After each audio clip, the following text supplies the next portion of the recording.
Alors bonjour les amis, dans une nouvelle vidéo de notre chaîne YouTube. Si vous aimez la vidéo, n'oubliez pas à nous abonner pour que vous bénéficiez de plus de vidéos éducatives.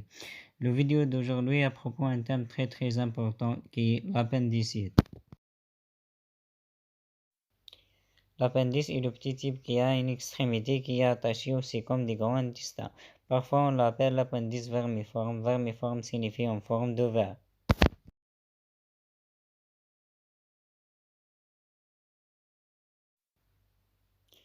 La fonction de cette petite structure ressemblant à un verre étrange mais plutôt mignonne et en fait inconnue, bien que certaines théories suggérant qu'elle pourrait être une mise en cire pour la flore intestinale, un rôle dans le système lymphatique et immunitaire, un organe vestigial inutile de nos ancêtres. Il y a aussi de 8% inflammés et provoquer des douleurs abdominales, une affection connue sous le nom d'appendicite. Jusqu'à 10% de la population développe une appendicite. Ici, l'urgence chirurgicale la plus courante de l'abdomen. Étant donné que l'appendice est un type creux, la cause la plus fréquente d'inflammation est quelque chose qui se coince ou obstrue ce type comme un fécalite, un morceau de matière fécale durcie qui se fraye un chemin dans la lumière de l'appendice et s'y coince.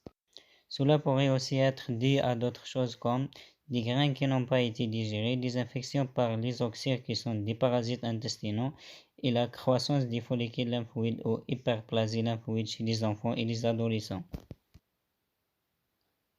Maintenant, les follicules lymphoïdes sont des collections denses de lymphocytes qui atteignent leur taille maximale dans l'appendice pendant l'adolescence. Parfois, cette croissance peut littéralement obstruer ce type. De plus, lorsqu'il est exposé à des infections virales comme l'adénovirus, la rougeole ou même après des vaccinations, le système immunitaire se renforce et ces follicules peuvent également se développer.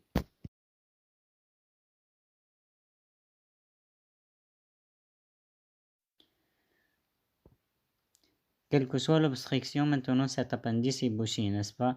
Eh bien, la lumière intestinale, y compris l'appendice, sécrète toujours des muqueuses et des fluides de sa muqueuse pour empêcher les agents pathogènes de pénétrer dans la circulation sanguine et également pour garder les tissus humides. Même lorsqu'il est bouché, l'appendice continue de sécréter comme d'habitude. Lorsque cela se produit, des liquides et des muqueuses s'accumulent, ce qui augmente la pression dans l'appendice, et tout comme lorsque vous remplissez un ballon d'eau, il grossit et pousse physiquement sur les fibres nerveuses viscérales afférentes à proximité, provoquant des douleurs abdominales. Parallèlement à cela, la flore et les bactéries de l'intestin sont maintenant piégées et les bactéries intestinales qui sont généralement contrôlées dans l'intestin, comme Escherichia coli et les bactéroïdes fragiles, sont désormais libres de se multiplier. Cela amène le système immunitaire à recruter des globules blancs et le pus commence à s'accumuler dans l'appendice.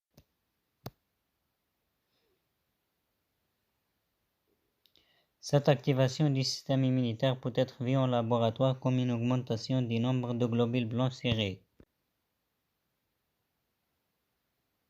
Les patients peuvent également développer une fièvre en réponse à l'infection, ainsi qu'une douleur abdominale.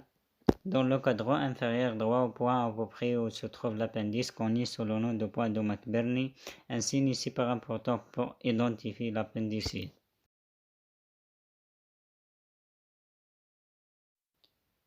De plus, avec la fièvre, il y a d'autres symptômes classiques incluant des nausées et des vomissements. Maintenant, si l'obstruction persiste, la pression dans l'appendice augmente encore plus. À un certain moment, alors que la pression continue d'augmenter et qu'elle continue de gonfler, elle pousse et comprime les petits vaisseaux sanguins qui alimentent l'appendice en sang et en oxygène. Sans oxygène, les cellules des parois de l'appendice deviennent ischémiques et finissent par mourir. Étant donné que ces cellules étaient responsables de la sécrétion de mucus et de la protection des bactéries, la colonie croissante des bactéries peut désormais envahir la paroi de l'appendice. Au fur et à mesure que de plus en plus de cellules meurent, les parois appendiculaires deviennent de plus en plus faibles et pour une petite proportion de patients au point où l'appendice se rend. La rupture d'un appendice infecté permet aux bactéries de s'échapper de l'appendice et de pénétrer dans le péritoine, et les patients souffrent d'une péritonite avec une sensibilité rebond, ce qui signifie une douleur lorsque la pression est supprimée encore une fois autour des points de McBurney. Les patients peuvent également avoir une protection abdominale où leurs muscles abdominaux se tendent lorsqu'ils sont pressés, pour essayer d'éviter la douleur. La complication la plus courante avec une rupture d'appendice est que d'épaisse et des liquides sortent et forment un abcès autour de l'appendice appelé abcès périappendiculaire. Parfois, des abcès sophréniques peuvent également se former. Il s'agit de minuscules abcès sous le diaphragme, mais au-dessus des foies et de la rate. Le traitement standard de l'appendicite est l'appendicectomie, qui est l'ablation chirurgicale de l'appendice avec des antibiotiques. Si les patients ont des abscesses, il est également important de les drainer chirurgicalement.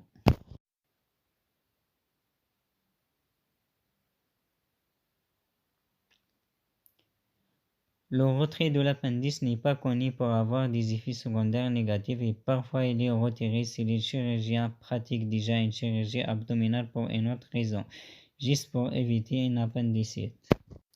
Et c'est tout pour la vidéo d'aujourd'hui. À bientôt dans les nouvelles vidéos.